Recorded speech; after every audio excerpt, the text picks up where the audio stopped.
Hey. Oh, we are live already. We live already.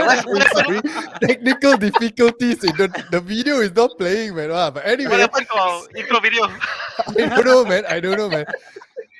Kita It's not merancang working. I don't know why it's not working. But oleh anyway, technical menentukan. difficulty. Never mind. It's fine. Oh no, I clicked on the wrong one. Okay. Let's just ignore that and let's just try again. Since there's only 3 spectators and viewers.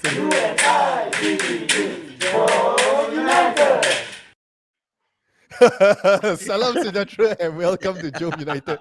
We are a Malaysian Manchester United fan channel. Yes, dengan bangganya Buatan Malaysia. If you are new to our channel, please smash the like button, turn on smash the subscribe button, turn on the bell notifications. Ding dong. Okay, so you'll be notified when we go live. Okay, pretty much now we are all be going live. Okay, and for those of you who are not aware, we are actually running our 1K subscribers giveaway. All right, you stand a chance to win JomUnited limited edition merchandise. Okay, like our jersey, which is still under designing stage now lah, and this high quality ceramic cup. Okay, limited edition this one and also you Obviously, stand a I don't chance. have yet lah. Yeah, which is my problem. I'm so sorry, guys. Logistic problem. Okay, and also stand a chance to win an original Manchester United home jersey. Okay, so how do you participate? Very, very simple. Firstly, you need to subscribe. You need to be a subscriber. Okay, and you need to be a Malaysian citizen or an expat here. All right. Then what you do is you copy the link of your favorite JomUnited video, share it on Facebook, tag 3 friends, and key in the hashtag JomUnitedManUnited. Okay, we will select the winners on the 20th of October. Okay, few days before the big Liverpool match lah. Alright. Okay, so admin, ada apa nak cakap? Admin? Hello. Yo, okay. Sebelum tu, udara nyaman di luar. Kita orang semua dah check up dari gua. Kemenangan pertama dalam 3 game. So, jangan lupa, dah keluar daripada gua, kena masuk Telegram group kita. Itu penting, okay? Telegram kita ada kat description bawah tu, join. Macam memang semua orang fanatic MU semua dalam tu. Yang penting, Malaysian people dalam tu. Ada jugalah satu from UK. There is a special person. So, masuk Telegram group kita. Wajib masuk. Okay, so guys, the second game week of the Champions League, Manchester United 2, Villareal 1. Okay, we're gonna start off like usual. I always like to start off with Doc lah. Okay, Mr. Positive. All right. So, do you consider this game right a redemption, a revenge for the game that we played a couple of months back? Well, no. That one resulted in a trophy, right, for Villareal. But still, I think it's good to finally get our Champions League campaign off to a winning performance and some points on the board now. So, by the looks of it, at least we are now almost, if we win our next game, we can actually top the table. So that's good. That's the good thing lah. Okay, Josh, what do you think about our game this morning? I would say it's the result we wanted, but not the performance lah. It was just a paint on a crack wall lah. For me, honestly. Yes, it was. I feel that Ronaldo saved Ole's behind today. Really fortunate for us to have that. And the game that won us is just pure desire, pure passion, pure fans supporting the team, and that's what we wanted. And it's results like this that wins trophies. But not many times we're going to win this like this. But I'm just being optimistic that our team do show up in home games especially. Okay, admin Pijal 7. Yo, Apa okay, sebelum pendapat I cakap you? apa-apa, I nak cakap, Syamin, apa khabar? Hai, Telegram group. So, masuk. Sempat lagi. Okay, first, happy. Menang, 3 poin tu penting. Because of masa yang dah start minit 90 tu kan, Villareal dah start slow the game down. So, a bit macam like, rugi lah sebab kita tak menang plus main home lah. And because of apa yang jadi dekat tu, so this is a must-win game So very happy. Okay, this for this particular episode, right? The particular thumbnail, there are actually people that actually commented that, when Manchester United win, we all moan. When Manchester United lose, we all moan. When Manchester United draw, we moan even more. Okay, so we have to call a spade lah, guys. All right. So in this situation so we cannot ignore the elephant in the room. Okay, right now it's not even an elephant, man. Now it's a bloody dugong. Dugong wearing a pink color bikini. It's so obvious now that what the style that we are playing, we are not really relying on teamwork or proper tactics. All right. Okay, maybe Doc, what's your opinion on this? Actually, yesterday I thought I saw a tactical plan for me lah. This is my personal view, right? I think we know that Villareal is a very good squad, a good team at playing out from the back, right? With Pau Torres and Raul Albiol, they build up very nicely from the back. And I watched the game against Real Madrid over the weekend where they did exactly that.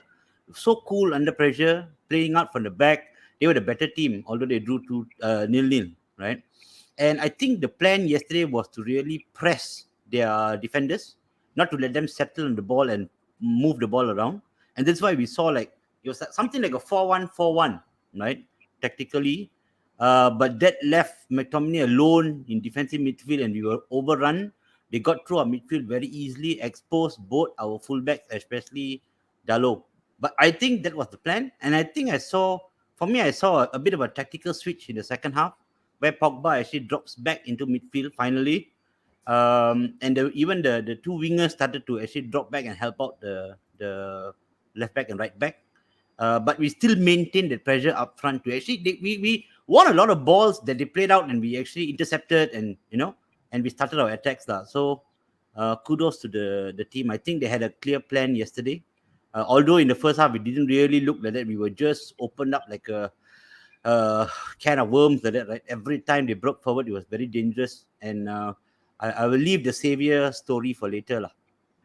But I somehow I think Doc, I mean I'm pretty much non-biased except for Marcia, right? You all guys know, right? But then I really feel that there's not much going on the tactical side. We are just pretty much playing long balls only. Formation, you talk about 4-1-4-1. To me, it seems like what we discussed yesterday, 4-1, big gap, big hole 5. Yeah. That is what we are playing. That is what seriously what we are playing. And then we were we were pretty much pinging long balls to our forwards, which wasn't really working. I mean, given that Villareal was a very disciplined team with a formation, especially in defense. So what do you think about that, Ayrton? Well, before I go forward with this rant, I just like to put a disclaimer that I love Ole Gunnar Solskjaer. He brought me a lot of joy to my childhood. But the first half showed his quality as a manager as compared to what was the name of Villarreal's coach again? Emery. Unai Emery. I mean, the gulf of class between those two is prominent. If anything was to, if anything we got from anything from the first half, it shows that we didn't have a plan. What is Ole's identity when playing for Manchester United? I do not know. What is philosophy? What is his philosophy? I do not know. We're relying on individual brilliance to win games. We're relying on players like a 36-year-old who, yes, given the best in the world, Viva Ronaldo, the best in the world.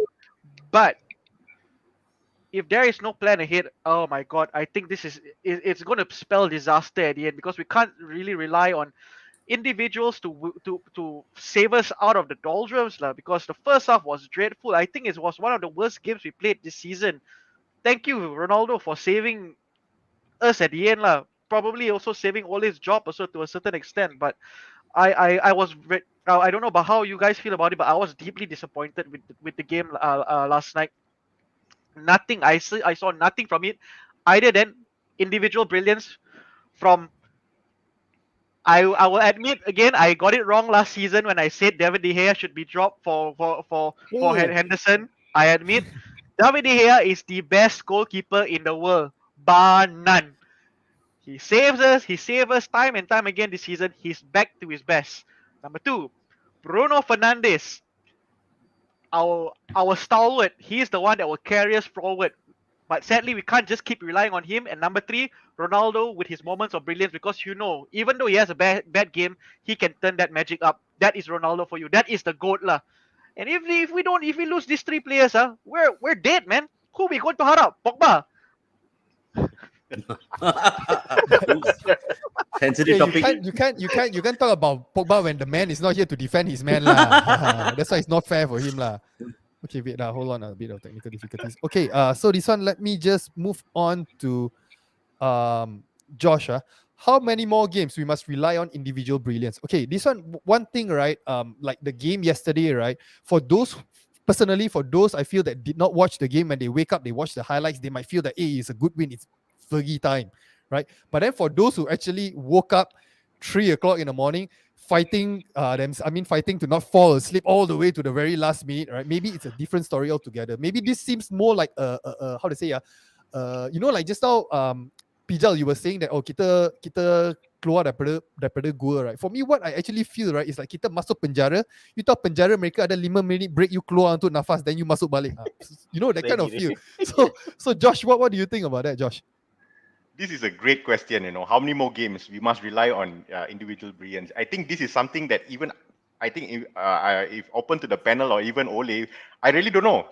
And if you ask me as a fan, I don't want games like this, to be honest, especially at home. Yes, we have individual brilliance. We have people like Bruno, Cristiano, Pogba on his days. We just name all that few people. But the individual brilliance should come at any time of given day. But if we want to go down every single time and do this, I mean, we are risking a lot of things, lah. And I really hope that we don't have more games like this where we trail. We shouldn't be trailing at home, lah. Let's put it that way, lah. We should be keeping clean sheets, get comfortable 2-0, 3-0 with. Old Trafford is a fortress, right? We got the players that have the capability to do that. And like what Ayrton said, we don't have that identity to be, that stronghold. And guess what? Our best game so far was against Leeds. And Leeds was attacking all the while, And yes, these 3 points could be important, but we need an identity. We need to actually, especially our home games. I know we have a record away, but for home games, we have the players to do so. Apart from the DM part, I think that one can be slightly fixed, but even teams like City, they don't have a striker, but they still look formidable at home. They got their passes, they got their scoring goals, they got everything under control. And we shouldn't give that excuse of DMs anymore, I would say, because I think we have enough players to do that, especially home games, and we need to show them in this Saturday against Everton that we are formidable at home, and we should start scoring goals. Okay, we have this comment by Sharizal Shadan. Tak kisah game macam mana, yang penting menang. Okay, this one I nak tanya Pijal. Okay, Pijal, kalau you this is how to say tepuk dada tanya selera kind of question lah untuk you lah. Okay. Wah, dah upgrade dah sekarang. Peribahasa siut. Okay, if just say sekarang kita main cara macam ni, okay, sampai all the way to the end of the season. Okay, kalau kita permainan macam ni tapi kita dapat point, you happy tak? Atau you lagi suka kalau kita main the United way but kita don't win or kita draw atau kalah? Apa pendapat you? Itu yang I rasa I memang tertanya-tanya soalan ni. I even tanya pada you guys, I even tanya pada all the members yang tengah tengok YouTube ni ataupun dalam Telegram group. I tanya, win titles but no identity, not playing the United way, ataupun mana satu you guys prefer, ataupun tak menang title tapi playing the United way. So which one you prefer? Kalau you tanya I personally, for only sake menang title tak kisah apa cara pun. But hopefully lepas dah menang tu dia build up some character in terms of the gameplay, the style, kan. But then itulah for me, kalau ditanya I personally, for this season saja I nak kita menang, tak kisah gameplay macam mana pun. Tapi boleh saya masuk sikit boleh. Dengan Louis van Gaal we know what we're getting from Louis van Gaal, possession based football. With Jose Mourinho, we knew what we was going to get from Jose Mourinho, defensive, disciplined football. We're only gonna Solskjaer. What kind of football are we getting? Sebab aku pun tak tahu, bro. Kau tanya saya tanya kau. Tu je. Substitute football. No, apa orang kata dia ada one of the comment tu, 1 year down FC. Tahu. So maksudnya bila dah ada 1 year down baru kita nak start bermain. Itu yang my yang tak faham pasal Ole ni. Interim Ole is much more better, much more tactical, much more gameplay punya style kita nampak compared to permanent Ole. Tahu. Kalau you guys tengok masa interim Ole tu memang like memang most, even Martial pun boleh dapat orang kata man of the match every game. Nampak tak? Interim Ole tu rasa kena sack Ole, masukkan Ole balik jadi interim, Martial perform lah. Because ni tak ada kaitan dengan Martial. You contoh. My point macam Alita cakap lah, dengan LVG kita nampak gameplay dia macam mana, right? Dia ada filosofi dia. Dengan Jose kita tahu kalau dah tak ada idea, panggil pokok masuk. Kemas. Kan? Panggil pokok, Ah. panggil pokok masuk. Dengan Ole ni memang kita tak ada idea langsung. Macam ni cara dia main. Dan dia tahu macam kita kan harapkan individual brilliance je. So, Can I just make a comment there? And correct me if please, I'm go wrong. ahead, lah. go So ahead, go ahead, for go me, ahead. when he was interim, right, he inherited a squad and he did the best with his squad. And what he did was a very fast counter-attacking kind of football, right? And that's why we were scoring goals, we were, attacking and all that. And then also there were some complaints from fans, oh, we're only playing counter-attacking football, it's not possession-based. But I think the problem when he faced was with teams that are open, you could counter-attack. But the teams that were, low block, a bit defensive, we were drawing games, right? And I think his aim since then was probably to try and overcome this problem, lah. Right? Until now, I think we still probably haven't overcome it, lah, with all the different players that we got. I think that is still the problem. When we are playing open teams, that's why against Leeds and teams, we're doing very well, right? Because we can actually counter them. We got a lot of open spaces. It's the low block teams, the teams that are very defensively organized. You see, Villareal yesterday were very organized. You see the movement, their defensive line, their two defensive line movements that were so in sync, right? And that's the games where we really struggle. That is my personal opinion. Question, And so question. yeah. I got to cut you there. Question. How about the Aston Villa game that day? Would you consider that a low block? Correct. So the Aston Villa game is the first game that I think we've lost with a team that's playing open. To be honest, I think before this, other teams that came to Old Trafford and tried to play us, we actually play them off the park. Like, okay, for example, last year, Leeds, last year, Southampton, when they came and played us at Old Trafford, they lost. But the ones where we struggled was the ones with the low block. And I think I mentioned this that day in the group as well. The Aston Villa game, I was very surprised. And I was very disappointed because Aston Villa came to play. And we really didn't show up that day, I feel. But normally when teams come to play us, we do quite well. The teams that actually defend or very organized, we struggle. I think yang mungkin fumble sikit pasal Aston Villa ni because of we don't have the right character atau the right player at the right position tau. Maksudnya kita letak Pogba dekat left wing, whereas kita ada sepatutnya put Sancho kan, who's a very fast player, dribbling player. So that kind of disrupt punya gaya gameplay lawan Aston Villa ya. Okay, we have a very, very good question here by Brown Bear.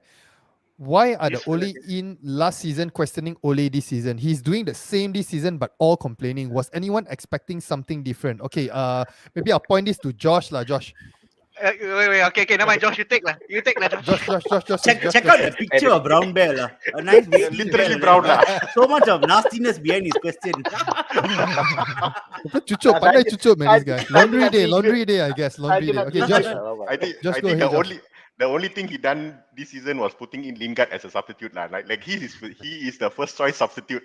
And he has been being an impact substitute. Okay, what was a bit more different I would say is that at times he brings in very good substitute tactically, but at times we fail in that so badly that the result shows. Like yesterday, it shows against our substitute. Tactically, we have great substituted come in. We got Cavani came in, Matic ball player. We had Lingard came in, and it went well. The last time he did that was against West Ham when we went away. We did that, and we got the results. That's the only thing different that we did last season. What he did last season was basically he didn't have that capability to do that kind of substitute, but now he has the bench strength to do that. We didn't have that bench strength before this. So probably it's so to the Ole in. Yes, I also still question, like for me, I am an Ole in, but I still question and doubt his tactical ability because what I think personally is that we have world-class players on the first 11 and on the bench, but do we have a world-class manager to bring us trophies? That is questionable. And I'm still a Ole in. I'm just questioning this doubt because there are many managers there that are world-class that could bring trophies to the club. I want Ole to be that person, but it's a long learning process. But his learning process cannot be on critical games. It must be when we go against team, win the 2-3-0, and then do your tactical display. Not when we are facing a team from mid table or bottom table. You put the team that you feel the fans want. Don't stick to your ground, get the results, and then prove. Sometimes it's okay to prove the fan wrong, and then it will be a great, like how Tuchel came in, bring it very defensively, and who knew that he would bring the Champions League for Chelsea, right? So to me, honestly, I'm a big fan of tactical managers. Ole hasn't got that capability yet, and I hope he gets there very, very fast, lah. And United always do that in Christmas. I hope we get there soon. Okay, maybe Ayrton, you want to add a bit more to it? Maybe, Yes. at the moment now we have more quality world-class players at this moment. Maybe Ole has too much at his disposal. He don't really know what to do with them. Maybe you can add on to that. See, that's the thing. With this, I have a big problem with this comment and saying that, why are we complaining? We are complaining because we want him to bloody improve. The only thing is improve is his substitutions, and that because also he got better substitutes on the bench. Hello, we have a standard, top hole. We're Manchester United. We're not freaking Norwich City. I mean, I'm sorry. I'm trying my level best to control my temper lah, because this one, I think this comment really doesn't make any sense lah. We're saying like why are questioning the same, complaining about Ole because Ole. Hello, my friend. We expect the manager of Manchester United to actually be of a certain class lah. He cannot, and if he's learning also, yes, part of the fact maybe he has to learn along the way. But if he's taking baby steps, where we expect bigger leaps, I honestly I expect giant leaps lah, because he's a manager of Manchester United. But if he's taking baby steps, especially to rookie mistakes, then obviously you have to question it lah. I'm sorry lah, but I find this question very stupid, very very stupid. Dengar tu Danny. No, but then I think we are how to say, we criticize him, but at the moment we are still more in line of trying to getting him to improve instead of wanting him out of the club. I think that's generally most of the fans are like that at the moment. Yes, I honestly, like I said earlier in the video, I love Ole. He brought a lot of joy to my childhood, and maybe that plays a part of why I still want him in the club, because of the love I have for Ole Gunnar Solskjaer. He's a club legend. I can never hate Ole Gunnar Solskjaer. But as a manager of Manchester United, I honestly speaking, we sometimes as fans, we have to draw the line between Ole the player and Ole the manager. Ole the player was magnificent for us. Ole the manager, there's a huge question mark down there, and say like, what the hell is going wrong before that question mark also. So where do we draw the line? How do we still want to be mediocre? I know Doc is, among all of us down here, Doc is the most positive one lah. Seriously, the most positive one. Always look on the bright side of life, like the advertisement that we watched with Mr. Roy a couple of years ago. Always look on the bright side of life, But right now, I seriously cannot see that Ole Gunnar Solskjaer is going to improve. We can see blatantly last night the gulf of difference, the quality between Unai Emery and Ole Gunnar Solskjaer. Ole was sitting on the bench. Unai was shouting at his players, "Move here, move there. Control the defense. Bring your line there." What did Ole do? Check his iPad. Talk to Michael Carrick. Oh, this one, you think full can? Okay, go lah. So, come on lah, like I said, guys, please draw the line between Ole Gunnar Solskjaer, the manager, and Ole Gunnar Solskjaer, the player. Two totally different things. This is a very good comment by Sonic. Just a question about you guys' opinion. Why are the other managers before him didn't get the time and spendings like Ole got now? Is it because of the DNA? Okay, this one I will point to Doc. Okay, and I'll just add on one more question. If the person who scored that 99 goal, right, was Jose Mourinho, or Louis van Gaal, or David Moyes, do you think things would have been different for them? No, I don't think so. You're telling me that Louis van Gaal wasn't backed in the market? He had a lot of signings. He also got rid of some of our key signings as well, key players as well. Rafael, Nani, all went during his time. Okay, and I think Brown Bear will agree with me when I say that Louis van Gaal got rid of some of our fan favorites lah. Okay, you're telling me Mourinho wasn't back? He was back with Pogba. He was back with Lukaku. He was back until the end, the third season, where he wanted a central defender. That was the only time he wasn't back. But by that time, things were already quite toxic already. I think the Pogba issue with him had already been blown out of proportion. Things were already becoming toxic.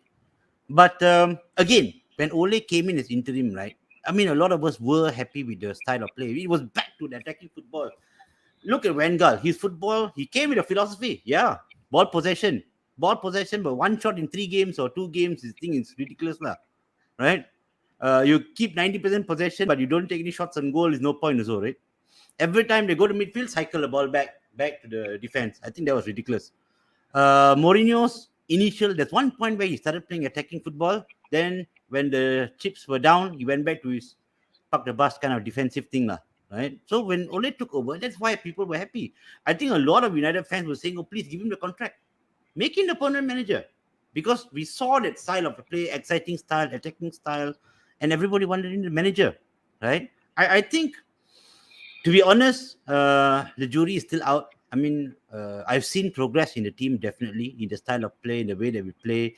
Again, some people are questioning there's no proper entity of football, but it's attacking football at least. We are creating chances, taking shots, scoring goals. I think the problem is still with the defensive-minded teams. But like I've said in our group as well, I think this year he has to deliver something, a trophy at least, because he has been back fully. He's been given a world-class center defender, a world-class, the best in the world forward, right? The right winger, he's so badly craved.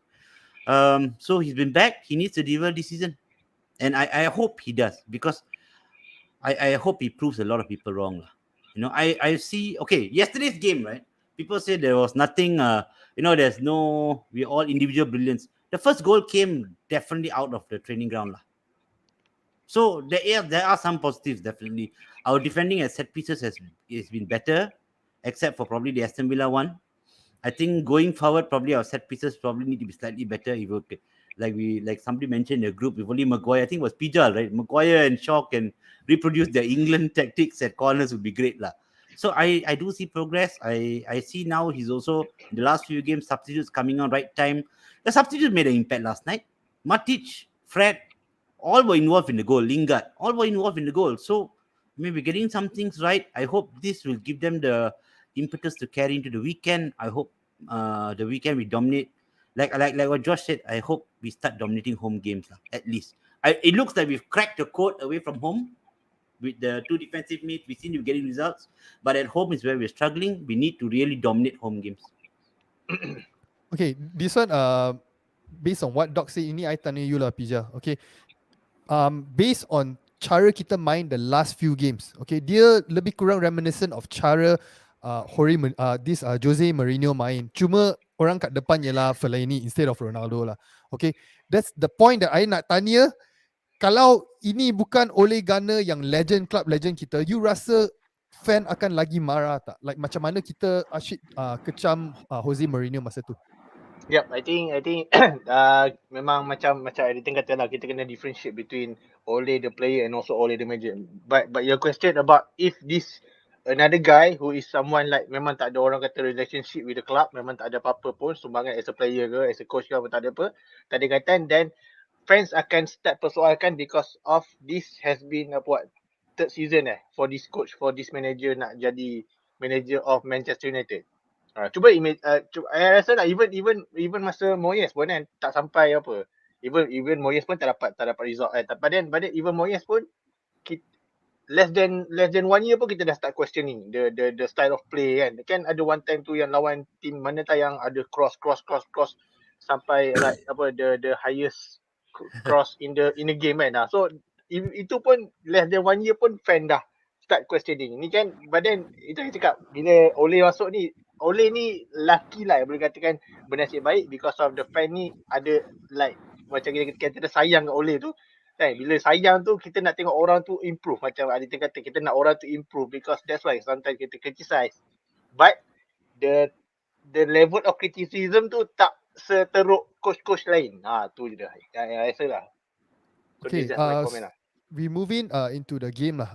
More into the game. Okay, yesterday let's talk about the midfield first and foremost. Let's talk about the midfield. Okay, Josh, do you think that Pogba obviously yesterday he was playing a free role and also Bruno was playing a free role. Do you think because of that, right, they actually sabotage our midfield and then in a way cause McTominay to be exposed and lost? Yeah, I think the last channel when we had the comments, you said our formation always looks like donut. In the center, always got a hole. So yeah, I feel Pogba at times. This is where we get frustrated with Pogba lah. He will come with fantastic first 3 games, and then the next 10 games he will do ridiculous, and he cannot be complaining. I prefer on the left. I prefer on the center. He's a midfielder. We know he's world class in the center midfielder, but he cannot give that excuse to say that I'm supposed to play in the middle offensive. And yes, yesterday it backfired because we gave Pogba the free role, but it wasn't impactful enough. All right, we could have started Mekti and Matic in that case also, even though it looks like 2 defensive players, but they both can play passes very well with Bruno because they know they can pass to Bruno, they can pass to the wings, and they know they can pass to Ronaldo.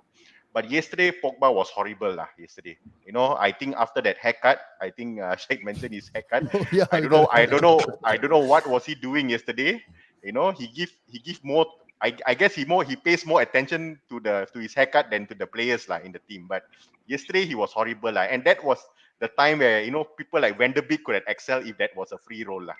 And he could have played and made a much more difference. And that's why I don't know. Sometimes we want to start Pogba also, we don't want. We don't want to start Pogba also, we don't want. And then it's times like that Ole needs to put trust. But yesterday it didn't work out. Totally, he had a very bad game. And good thing that we know that we can win games without Pogba. That's the thing that we know, right? We can put in people like even Van der Beek or Marta or Matic. It could be a step better also. But yesterday it was horrible. I think Ole wanted to do the 2 free role because he wanted to be more attacking.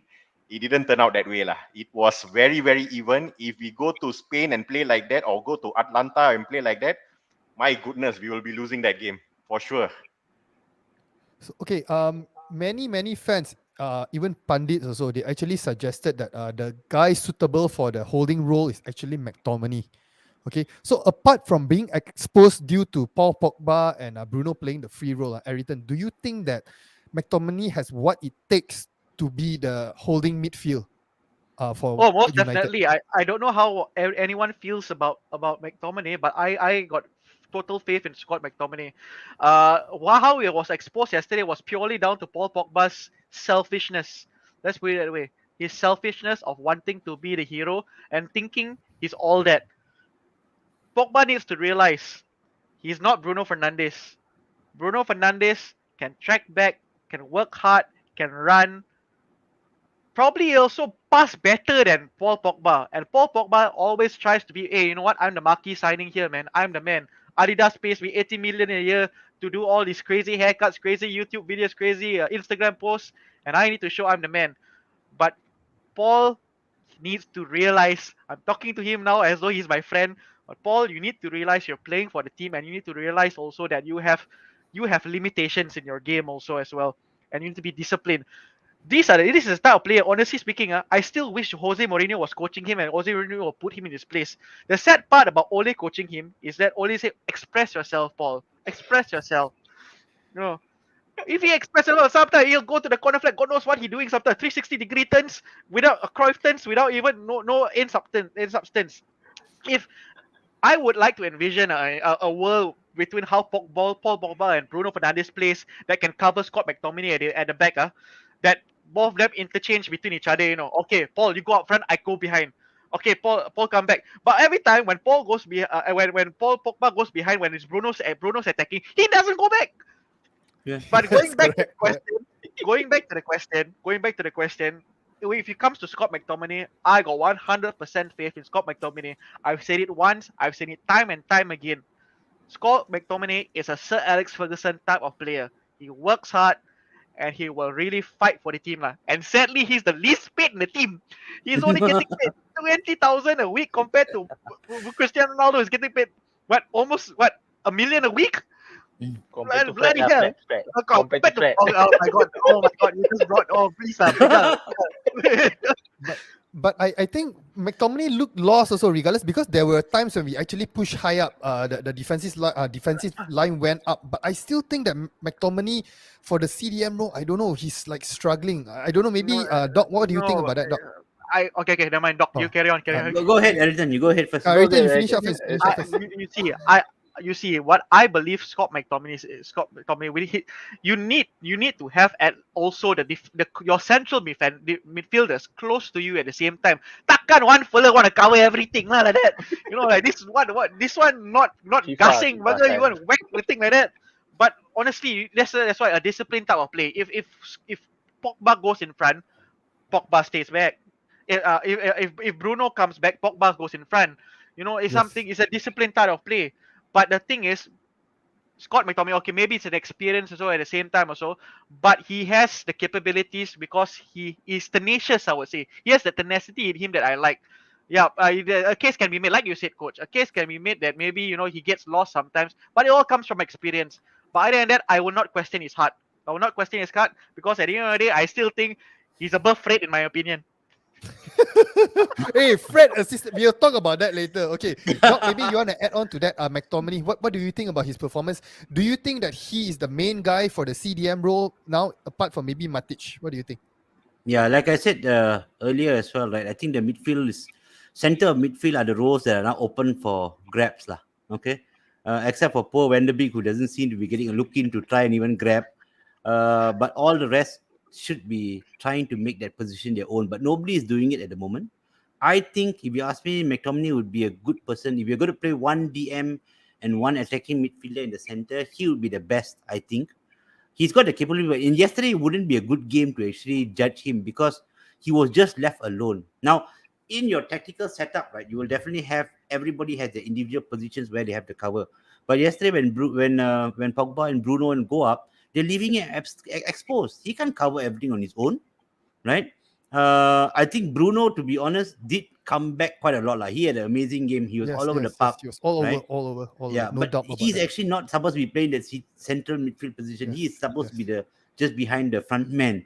So for me, I think Pogba, that is always my biggest problem with playing Pogba in the center of midfield. He doesn't have the discipline to track back when needed, right? Which he should be doing. I mean, there's no complaint. You cannot play in the center of midfield and just say I'm an attacking midfielder and don't come back. Paul Scholes was the attacking midfielder, but he always came back. He couldn't tackle, but he still put a tackle in. yeah, Right? yeah. Okay. Yeah, it's like everybody yesterday. From what I see, there was one point everybody was fighting to be the false nine. You can actually see everybody fighting to be the false nine. You know, and you see those guys were tenacious in midfield, but Paul Scholes was not a defensive midfielder. He was an attacking midfielder who score goals, pop up in the box, but he always did his defensive job, right? Same thing with Roy Keane. And they used to take turns. When Roy Keane goes up, Paul Scholes stays a little bit back. Or if Nicky Butt is there, Roy Keane goes up. There's always one guy. They take turns and go up. That's the understanding you should have, right? And Pogba, when he goes up, needs to drop. You can't just stay up there, jog back slowly, no point, lah. And that's where we got caught out yesterday in the beginning. Kena Okay, cakar this rambut lah dia. every time the guy changed his hairstyle, sure something go wrong. Serious, honestly, the best time he played when he was all black or maybe one patch of red. That's all. Serious side. I think you got the stats for that side. I think. Okay, we got this comment by Ridwan Hamza. He's the president of Scott FC. I think actually no, the president of Scott FC is not here. Smurf, look up Smurf. Check out the previous video when I had an argument with him. Okay, just a quick one. One more thing about Paul Pogba. Okay, maybe Pijal. Best position for Paul Pogba to play at the moment. Dia main kat kiri pun tak sedap. Dia main kat midfield pun sekarang macam tak jadi. So, apa you rasa best position dia? Atau maybe club lain? Oh. Tak, for me, midfield kat Juventus. the best position yang I pernah nampak, I mean the best game yang pernah nampak is again playing against Leeds lah, because he has that, bukan nak kata freedom, but dia tak terlalu atas sangat, dia tak terlalu bawah sangat. Tahu, I mean that he is in the area because of kita tahu dia punya capability in terms of nak buat all this passing range tau. The difference in semalam punya game, yalah macam editing kata lah, semacam tiba-tiba lah ada McTominay seorang-seorang situ kan, 5-5 kat atas. Semua nak main long ball, So macam memang that is not a Pogba yang sepatutnya for me. He should be somewhere around LCM kalau biasanya left central midfield. So that would be my preferred position for him lah, because of his presence dekat tengah-tengah tu, dia boleh hold the ball, control the ball, also the capability untuk passing. Itu je untuk Pogba. Okay, let's talk a bit about, let's not dive into our defense yesterday. Okay, first thing I want to talk about is our fullbacks. Okay, our fullbacks yesterday, some argue that they are rusty, some argue that is their ceiling, they cannot improve anymore. What do you think about that, Josh? I personally felt that it was a more attacking fullbacks lah. All right, Dalo was putting crosses in. Telles was, finally, and he proved when he got that goal in. I think we had a decent fullback. I would say they didn't do a bad job. All right, but it was a more attacking fullbacks lah. But overall, as a unit defensively, still need to work on the chemistry. I think we still haven't got that proper back four yet. Every time when we got our back four of Shaw, Maguire, Varane, and AWB, someone will go and screw up something, including Varane. Yesterday we saw Varane a bit of one his, time. Lucky. That one time. Lucky that Paco Alcacer guy missed that shot. Lucky, but we need to find that time where all four gel in. But with Teles playing like that, right, and Dalo playing like that on a home game, right, it's good that we have Dalo to play on our right back because he's sending a lot of crosses in the box. And you see, when Cavani was there after the 75th minute, when Dalo was starting crossing, he had one clear chance. He could have scored also. All right. So we need to have that kind of, that's something Wan Bissaka will never do lah. Maybe after 10 games he will do once. All right. Teles, great to see he's back. Great to see because he is a player who is very excel in set pieces. Even in Porto, he has good free kicks. He has good spot kicks. He even good in set pieces, and he always goes to the edge every time there's a free kick of such scenario. So Teles is a good set piece kind of player. So when we have like Shaw almost at 70% trying to attack, we can sub him off. We can easily put Teles. It may not be an attacking per se, but he is a very good offensive player because these players are least defensive minded, right? So as a unit, we still haven't got that confidence yet, all right? But I hope in future home games we play Dalo instead of Wan Bissaka lah. That's my personal opinion. I disagree. Aritan, yeah, I'm about to point to you, Aritan. I need to ask you this thing. Okay, with what that Josh just mentioned, okay, do you think that we actually miss Aaron Wan Bissaka and we actually miss Shaw? And if just say in the future when everybody is fit, how do you think that Ole Gunnar is going to integrate all of them in? Because we need clearly we need play time for Teles and Dolo. Well, a case can be made for Teles. I think given time, he's actually a pretty quality left back, quality foot back. But right back is a massive problem for us. Number one, I do not think Aaron Wan Bissaka is good enough for us. You can say, oh, he tackles well, but he tackles because why? He's caught out of position most of the time. Number two, he can't cross the ball to save his life. Going back to Dalo last night, we can see time and time again, Unai Emery was telling them, attack Dalo, attack Dalo, attack Dalo. I think I counted at least 20 times they were attacking him from their left side. And if Josh, I'm so sorry, Josh, because 99% of the time I agree with you.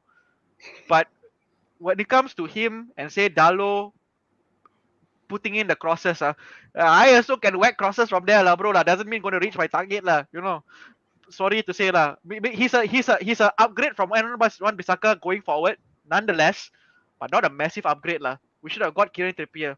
I do not rate both of them actually to play at right back. So if you ask me, if we obviously, I will still go for Luke Shaw at left back. Teles is a brilliant cover.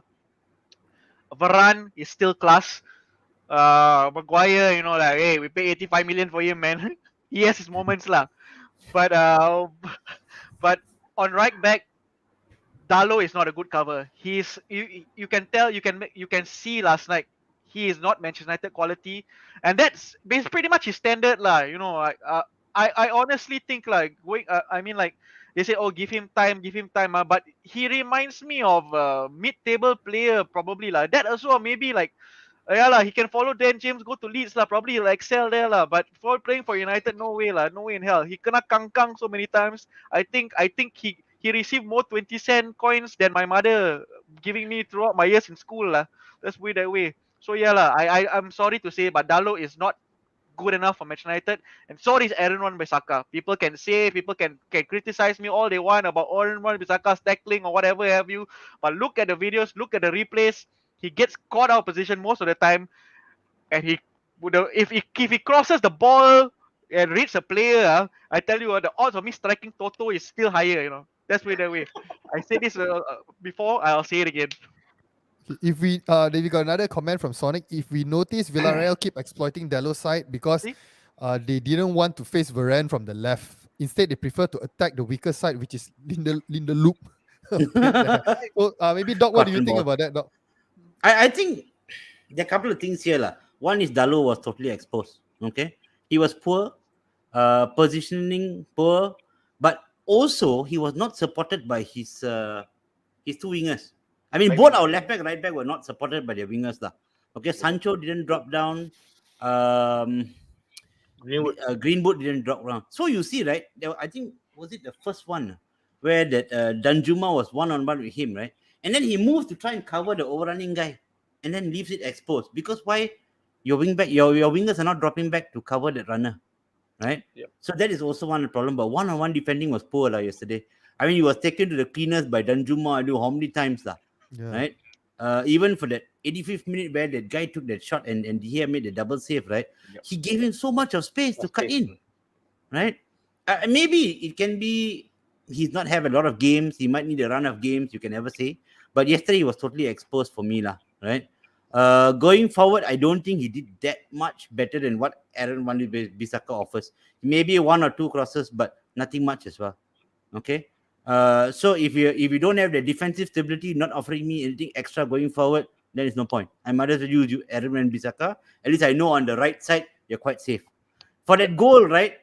That goal that Villareal scored, the cross would never have come in if Wan Bissaka was there. He would have stretched out, he would have dived in and Yes, cleared it. yes. It was Yes. easy block lah. I think it was easy. Might even get a red card also, No, No lah. Very rare, Only one, dude. very rare. And it's not AstroTurf. It's not AstroTurf, bro. Not Oh yes, the AstroTurf, bro. AstroTurf. That's right. And That's right. don't forget, he has been playing for us for quite some time. Touchwood, he dives in a lot, but he's only given away one penalty, I think, ever. Yeah. So he's whatever it is said and done, he's diving in. He gets it timed correctly, But you must also remember he's not a natural right back. He was actually a winger converted to right back. So that is why maybe positioning wise he may not be the best, but he stretches out and whatever he does, he will get the ball. So at least defensively, on the right side you're quite covered. Danjuma yesterday wouldn't have got that much of space if it was Yes, Aaron Wan Bissaka. Aaron Wan Bissaka for sure. I agree. So sorry, with you. coach. If I just add a bit more, I Yep. mean, in all honesty, yeah, that goal actually was came in from the left. It was purely exposed. But that's the thing, right? On the home games, we're supposed to be attacking. We shouldn't be defending that kind of thing. Yes, 1 off, 2 off, and all. Villarreal played magnificently yesterday, and they were on foot with Manchester United yesterday.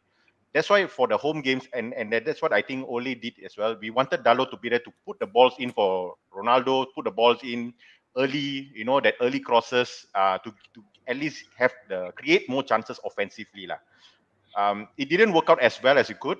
I think that it was a test, but he needs game time. I think he needs game time because defensively, yes, Wan Bissaka is a much better defender.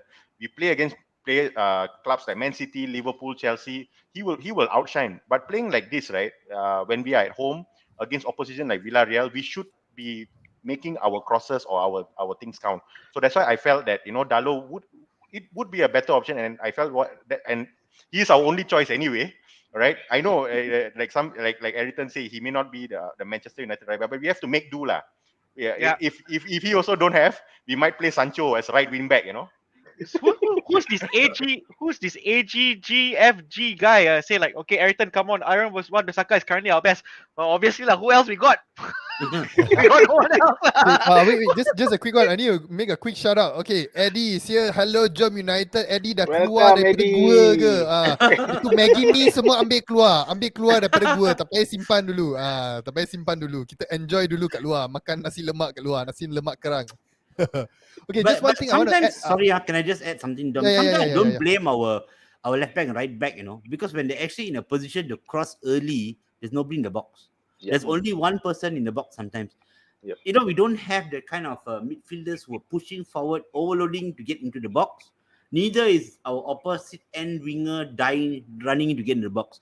I see sometimes when Shaw is coming from the left, Ronaldo is in the box, Greenwood has now started to make his way into the box. But if you are coming from the right, you don't see Sancho bursting to get into the box for crosses. Yep. Right? So sometimes if you only got one target in the box, it's very difficult for you to hit your crosses. You got 4 defenders and one Ronaldo inside there, you can't hit him all the time as well. Okay, So I don't just 100% blame them. Just a quick one for the defense before we move on to the forward. I just want to say one thing. I know many people they are still caught up with the Ronaldo effect and whatnot, the Ronaldo signing. But for me personally, the best signing we had this summer window is Rafael Varane. That is no doubt about it. No doubt about it. He's so apart from that one glitch, I would say a glitch, it's really a blip in the map, but that his performance time and time again, I think the composure that he shows, the way that he actually, I think, control the defense and whatnot, it's fantastic. That is our best signing so far. Maybe Pijal, boleh quickly tambah sedikit? Yep. Yesterday game, dia remind me a bit about what Nemanja Vidic tau. Memang Nemanja Vidic punya kind of play in terms of dia throwing badan dia memang header dia buat, memang in terms of calmness dekat bola pun dia. So I don't know lah. Suddenly bila Rafael Varane main, I nampak, I rasa tenang di jiwa, orang kata. Tenang di jiwa melihat pertahanan kita mantap seperti itu. Macam tu lah, tweet lah. Tapi memang for me, I agree with you, best signing of the summer. Even For even United. moving forward, you can actually see he moves forward with intention. Bukan macam kita punya seorang lagi tu naik untuk pass pada Luke Shaw. This is he actually looks around making forward passes and stuff. That for me seriously fantastic. You know, for him also, he chases a defensive midfielder to go up. Varane. Yeah. He said, "Hey, you don't come here, go up, don't come here." Correct. And I hope in the coming games you can actually see more cohesion with the midfield and then and of course with the defense, and then we can actually string in something. Because again, like just now the point that you all mentioned, the crosses going in and whatnot, I really feel it's because of our defense. Okay, let's move on to our forward players. Okay, let's talk about Jaden Sancho. This one I really gotta point out, this one, Jaden Sancho. Okay, everything you mentioned that last time that he needs time to adapt and whatnot. I don't know. I do you think that he already picked up his game, or he's still very sluggish, still enjoying his honeymoon period in Manchester United? What do you think? I don't know how. I don't know. Maybe because like in Dortmund, probably the central midfielders or the strikers are much closer to him for him to have that link up play, and Ronaldo keeps going further away from him, or maybe But yeah, he just needs to adapt lah. He just needs to adapt. You can see the glimpses of brilliance, of talent lah. I won't say brilliance, talent from Jaden Sancho last night, that he has that in him. Maybe he just needs that run of game to play in his proper position, or that interchange between him and Mason. Mason come to the left for a while, he go to the right, or what happened back in the day lah with Ronaldo and Rooney, where they have used to interchange with Tevez out front. So maybe that needs to be done. But yeah, just give him time. I still believe in Jaden Sancho. I still believe it's 100 million well spent. For the next 11 years, we're going to see a lot of good things coming from Jaden Sancho. And the thing I like about Jaden Sancho is his IQ. He's a very, very smart player, and that's rarely come across a winger as good as that. And trust me when I say if he only had the speed of Daniel James with that IQ, that dude is Messi way. Seriously way, that dude can be Messi level. And I'm not okay maybe not maybe not Messi level that is going too high but maybe a level maybe a level below that. But just give him time, he will come good. I know for a fact people were frustrated that why is he doing, because we are expecting the finished article. He is not the finished article, even though it costs 100 million, because buying from Borussia Dortmund, he had two or three good seasons, and he's in England international as well. But give the boy time. He's only 20 years old. 20 years old and earning way more than me. Bloody hell. But never mind. But give the boy time, and trust me, he will really, really come good. Him and Mason Greenwood is our future. I bet my house on that. Doc, do you think that because of the formation that we played yesterday, okay, the what you call the 4-1 MP005, maybe that one it messes up the way that our forwards are playing. Maybe it's too congested up front. There's no room for them to run. Like people like Jaden Sancho, they strive on all these 1-2 touches, running forward and stuff slowly. The passing, the link ups and whatnot. So maybe it's too congested up there with the way that we are playing. So many people playing false nine and whatnot. What do you think? Again, let's not look at yesterday's game. Yesterday's game was a bit messy. But his previous other games where he was playing in the front three behind a central striker, I think I've seen the first game he looked totally lost. The second game he's starting to make runs. I think he's progressively, slowly getting better.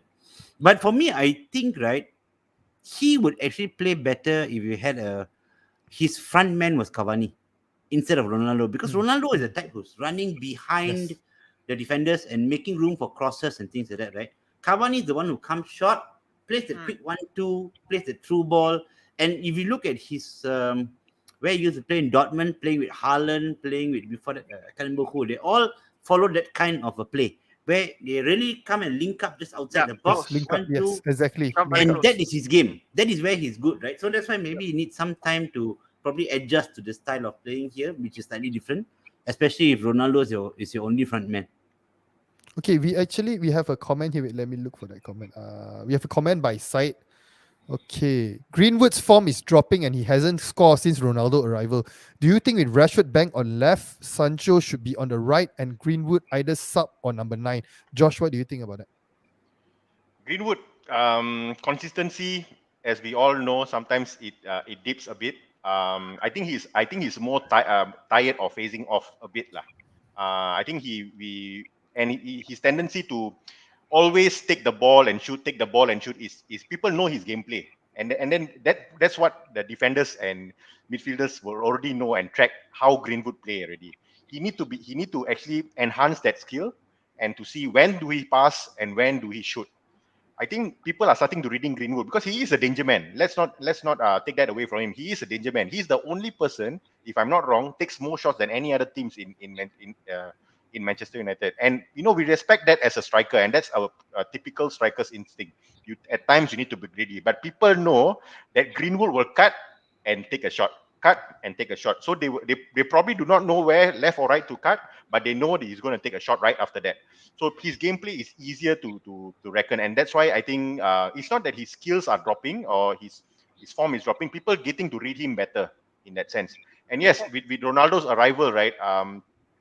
We know that sometimes that if Greenwood gets the ball, it will always be him and he rarely pass. I don't see the game where he actually passed. Like the last week game, he could have passed to Bruno, we could have scored that goal.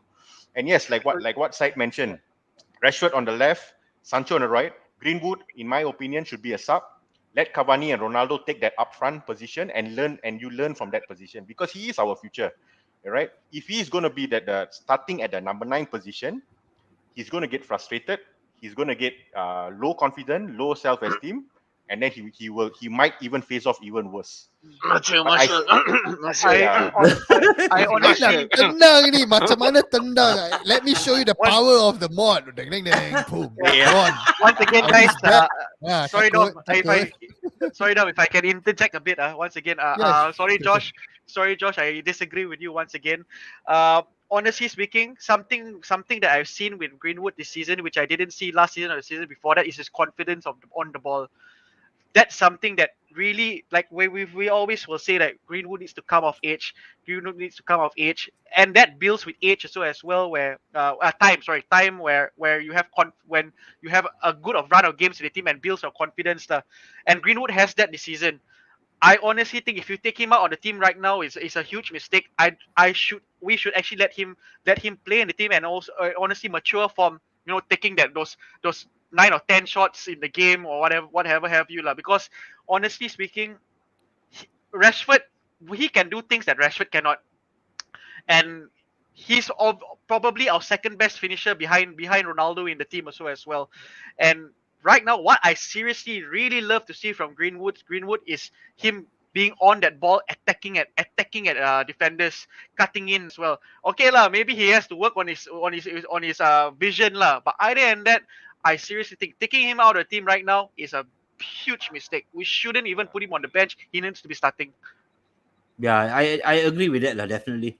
For me, Rashford and Greenwood, I will still hold Rashford up there. These are the guys who really excite me because every time they're in the team, you know there's something happening, right? And my biggest sort of or complaint about Greenwood last season was he tended to disappear from games, right? So you see him in short bursts, and then you won't see him for like one half or half an hour or 40 minutes something. You won't see him at all. This year, and I think he's been learning from Cavani. Last year, towards the end, we already saw it, where he starts to come down, get the ball, distribute, and move, right? When he was playing in the number 9 position, and he started this season on fire. And the good thing about him playing on the left, he's got both feet equally good. It's actually very easy for him to take on players at the edge of the box. He can cut in and shoot. He can go out and cross, right? And he should probably, if you ask me, take a look at Nani's video after Ronaldo left. When Ronaldo left, Nani played that role to perfection. He would cut in, shoot. He would cut out, cross, and set up for Rooney at the time. That would be what I would expect from Greenwood in that role. Because he's got that talent to cut in and shoot. But you see, he can't do it all the time. Once you do it all the time, you become very predictable, right? So you must start to cut out. It's same like last time when Valencia comes on the right. I know He's not going to cut in and shoot. He's going to go outside, right? Because it's so predictable. Very similar. Greenwood should not become predictable. He should sometimes go outside and cross it in, sometimes cut in and shoot. That would make it very difficult for the defenders who are marking him. And he has that capability because both feet are just as good. Yeah, but as a number 9, we already have that covered with Ronaldo and Cavani. Do you still think that we should start him on the flank? When he's already readable. No, he has to change his game. Right? He cannot just be readable for the whole of the season, right? He has to change his game. Yeah, so that's where I personally feel that he should come in as an impact substitute because he's being very read very easily. If he's going to come in as an impact substitute, Josh, he might get 2 or 5 minutes like some of the others. No, I really feel that he like if you bring him in the last 15 minutes. Why does he need to come in as an impact substitute when he's playing so well this season? Yeah, except for maybe the last game. Exactly. So the past 2-3 games, if Rashford is back, I would give him that spot. Actually, to be very honest, because for me, if Rashford comes back, Rashford comes to the left. Guys, I think we need to move on to this one. We have a separate discussion on Greenwood. Okay, so let's move on to our subs. All right, our substitutions of Cavani, Matic, Lingard, Van der Beek. Oh no, Van der Beek. Fred. Okay, Fred.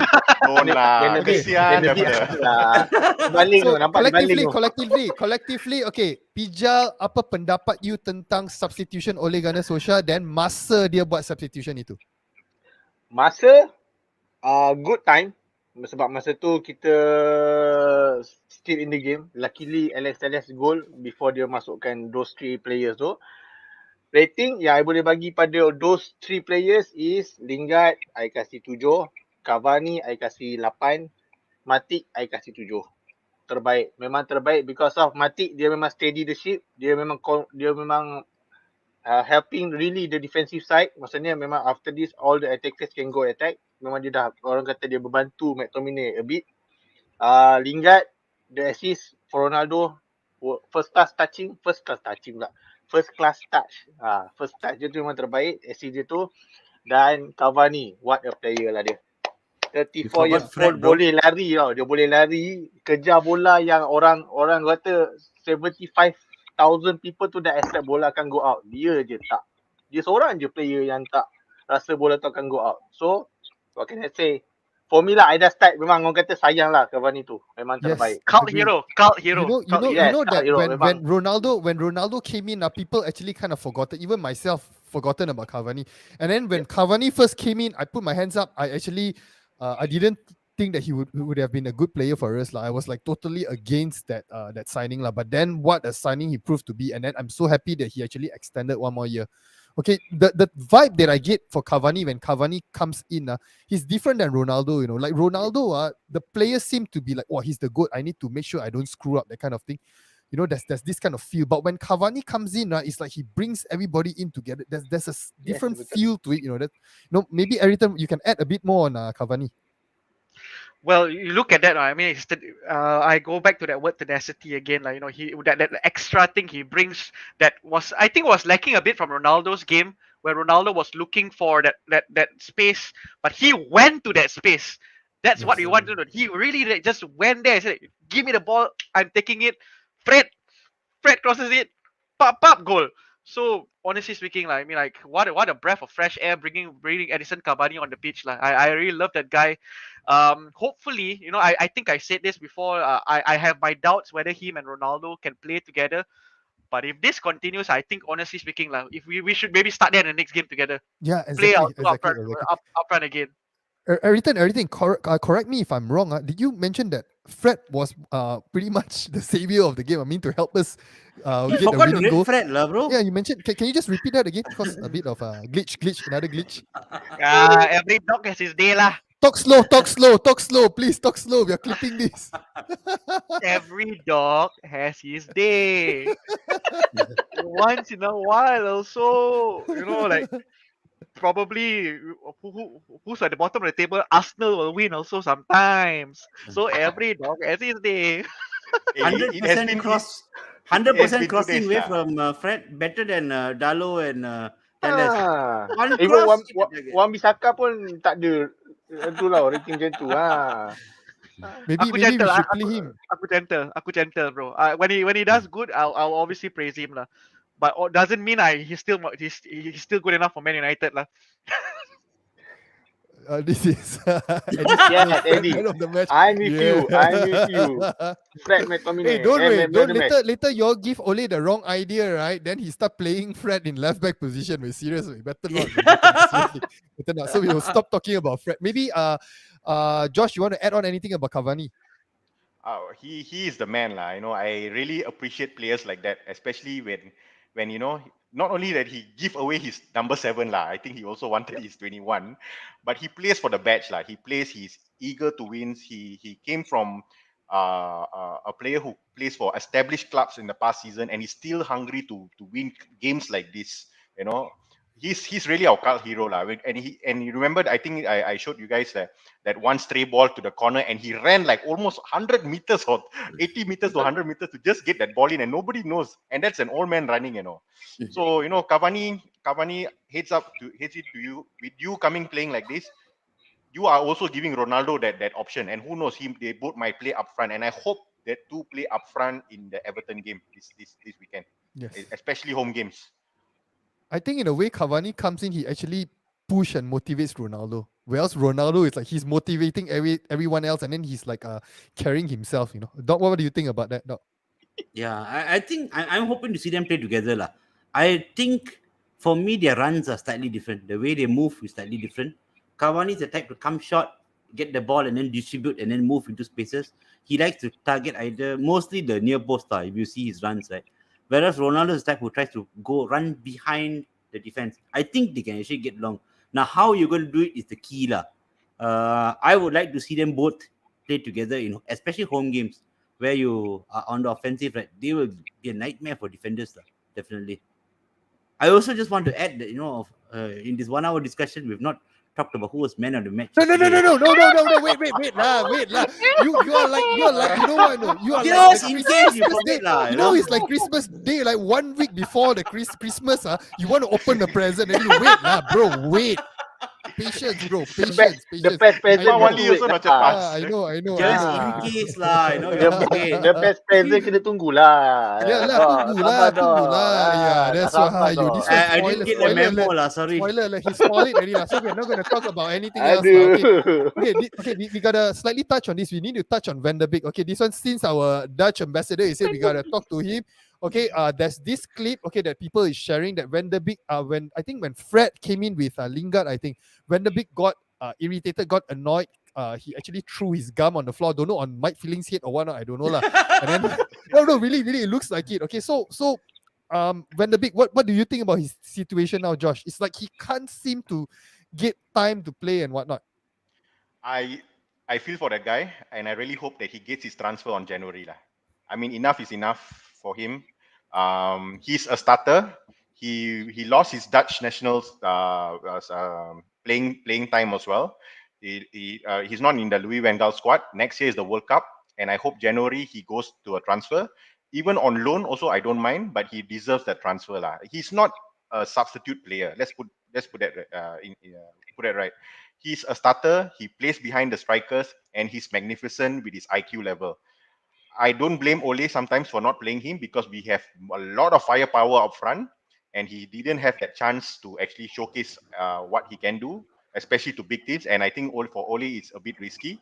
I really hope that he gets his transfer. Hopefully, like teams like Everton would really appreciate people like that, because he is as good as James Rodriguez.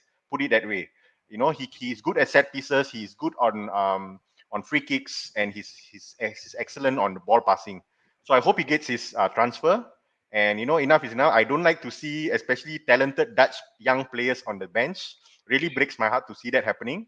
And I hope he gets his transfer out. And Ole, don't con him again. Don't put black magic and tell him, hey, stay lah. Don't, please. Just let him go. So Smurf actually mentioned even the stewards almost got him for trespassing, but I think that it's edited another picture. Photoshop. I don't think it's Photoshop, right? The photo. Then I mean the picture. Okay.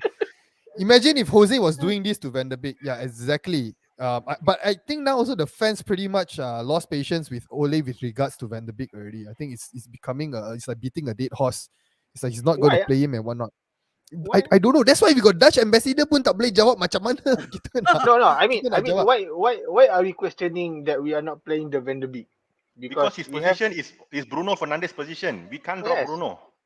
tu That's the problem. habis that's the problem. So But why he are actually we came out. complaining? But he came out. The player himself came out, not as not through the agent or whatnot. The player came out saying that he can play number 8 and he can play number 6. Maybe out of Yeah, desperation, I don't know. but then you have to remember dia pun dia kata dia sanggup main defensif if dia ada peluang untuk bermain. So entah lah. I mean, he just wants to play lah. Let's put it this way lah. Yeah, that's how to play. He reminds me of myself, when my elder brothers and cousins used to play futsal, they don't want let me inside the court. Please lah, let play lah. How long already? Stop lah. Okay, tukar keeper. I main keeper. Aku main keeper. Keeper tak nak. Keeper. Okay, let's go. Man of the match. Okay, guys, we are at the end of our segment. No, Bila. Okay, After okay. A my quick one. Man of reminder- the match. We're gonna do a round robin. We're gonna start with Josh first. Okay, we're gonna bypass the obvious. We're gonna go with Josh first. Man of the match. I don't like to agree with Doc lah, but I have to give it to David De Gea lah. Only purely because I think he was world class. He had excellent saves. Those are the saves that we want to see him back to back, because he literally saved us the first half. If not, we would have been 2 or 3-0 down. They had more clear-cut chances, and De Gea actually really saved us. He is by far the man of the match. Even when Ronaldo scoring the winner and all, of course there was class, but De Gea kept us in the game lah. The 3 points wouldn't have happened if without for him. We may have got still the 95th minute goal, but we may ended up with lost 3-2. So David De Gea for me, unfortunately. Okay. Ayrton, man of the match. For obvious reasons, honestly speaking, David De Gea, I mean, like, kudos to you lah. I mean, like, best in the world. But I think I will just go on the fence a bit and say Edison Cavani, because I think he really played for the batch. If I can pick two lah, I would say Edison Cavani and David De Gea, but David De Gea for obvious reasons, because he's simply the best goalkeeper in the world. And what a travesty! He only had an 84 on FIFA 22, man. What a travesty! Betul. Okay, Fija, man of the match. Yes, I agree dengan Eriton. For me, too close, David De Gea and also Edison Cavani. So, terbaik. I'm looking for that comment by Brian. Brian. Doc, I gotta open that comment, but I can't find because you didn't copy the timing, Doc. That's why I have to go and find. Okay, okay, got it. Okay, Doc, just in time for Doc, man of the match, and then we got a comment by Brian Lee. Doc, which would you prefer, Man United winning the league or having a romantic holiday with David De Gea in Paris? And also give us the man of the match. Man of You the all know match. the answer lah. Let's go with the man of match first lah. I'm sorry, I don't agree with anybody who says it was Ronaldo, even though he scored the winning goal. I don't agree with anybody who says it was Cavani. There was only one of the man of the match. Otherwise, the game would have been over at halftime. Okay, I think in the first half itself, he made 4 saves, 3 out of which were world class saves. And don't forget, even just before Ronaldo scored, right, he made a double save. Granted, the ball came off, I think, Diaz's chest or leg or something, but still he had to save it. 30 seconds. This guy can go for 1 hour. No, Ada but timing. I think I was saying this last year, right? For me, he's still the number 1 at United. Form is temporary, class is permanent, I always say.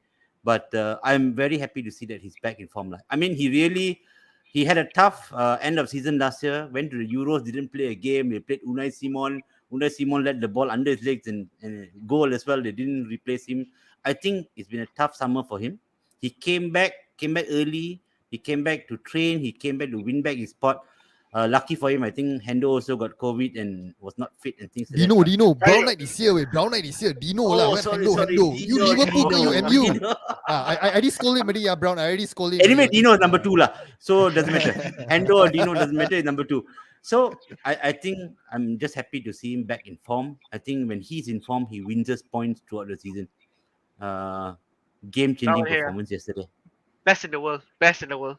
Always the best in the world for me. Yeah. Okay, this comment by Syed, read this out. This I totally agree. Definitely David De Gea, man of the match. But it's sad when at home your keeper is man of the match. That tells a lot. Exactly. So, hoping for the next game. Actually, the next game is Everton, right? Everton home. The last game Saturday, before the 7:30. international break, right? Okay, Another so early maybe kickoff.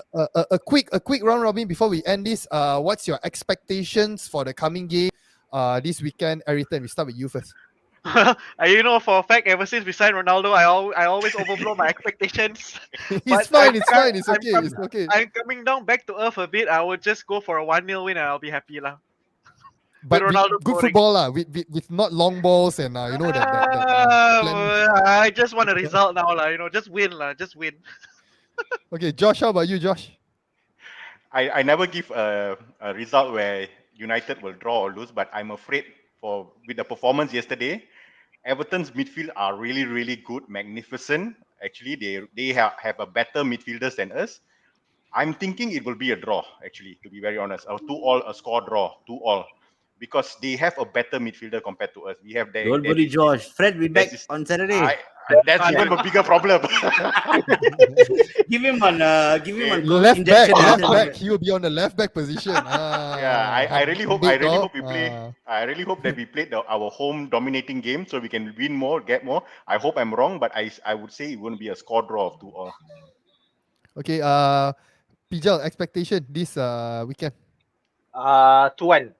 United menang. I always positive United menang. Walaupun result selalu mengecewakan sejak kebelakangan ni.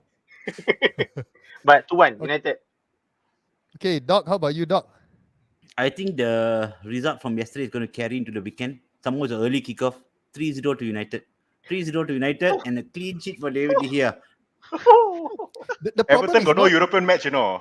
the matter. problem is it's not David De Gea's incompetency or whatnot. No. It's the players sabotaging him. Sabotaging him. The defenders. The defender That's every the game thing, they're you know. It's like they sabotaging keep him. on to sabotage him. They don't want him to, and then they want to sabotage me also, because my FPL he's my goalkeeper. Yeah, He's me my so. I goalkeeper, think lah. all our players are not putting him as keeper for FPL. They all sabotaging Yeah, the floor. Casper Schmeichel. Michael. Okay, so we got some predictions here also. But a lot of a lot of positiveness for Jesse Lingard. This one we can actually see. But yeah, Jesse Lingard definitely improved lah. But I hope to see more of performance like what we did in the last 10 minutes and one in the last game in this Champions League game, end to end and stuff like that. Intense. Everybody hungry for the goal. But then we got to do it from minute number 1. That's the thing. I Okay, got I think- one question to throw in just before we end. Yes. Jesse Lingard to start on No. Saturday. No, against he's a Everton. super sub. No. He's a super sub. No. He's a super sub. The guy He's been cemented performing, his place as last a few super games. sub. Sancho he's a hasn't. super sub. Don't jinx it. No, super no, sub. no. Super sub. Super Lingard sub. not to I start. really think super But sub. I And think- Pogba, I please think- get rid of your hair. Please go I back think- to the whatever it is, the I normal think it's hairstyle. time to give a rest to Mason Greenwood for this Everton match because I think he's been playing too much lah. Just my Josh, comment. anything? You want to Yeah, add Jesse Lingard to start? I personally feel like I said just now, halfway interjecting with my versus with Doc just now. I think Greenwood is phasing out a bit. He needs some rest. He needs to come in as a substitute. With Cavani playing like that, I think we should play both Cavani and Ronaldo up front. Yes. Sancho and maybe Lingard to start in that sense on the left and right with Bruno. Yeah, that's my take on it. Or even play the 3 up front, 4-3-3 lah. I hope we do an attacking lineup lah. Play Phil Serious. Jones. Jesus Brian Lee, Christ. you the man lah. Serious. If I can give a man of the match for every time we go live, it's Brian Lee lah. One day we're gonna get you on lah for sure lah. You joke, guys. Like I have to keep a straight face. I cannot laugh, man. But seriously, your comments is the man. Thank you so much for being a part of this live, Brian Lee. Serious. Shout out to you, man. Shout out to you, man. Okay, so guys, we are at the end of our segment. Thank you so much for joining us. We'll be live again this Saturday, 10 p.m. So lock your time. All right, Ronaldo #7 over there for you. Okay, so like usual, please like, share, subscribe, and we'll see you guys in the next video. United.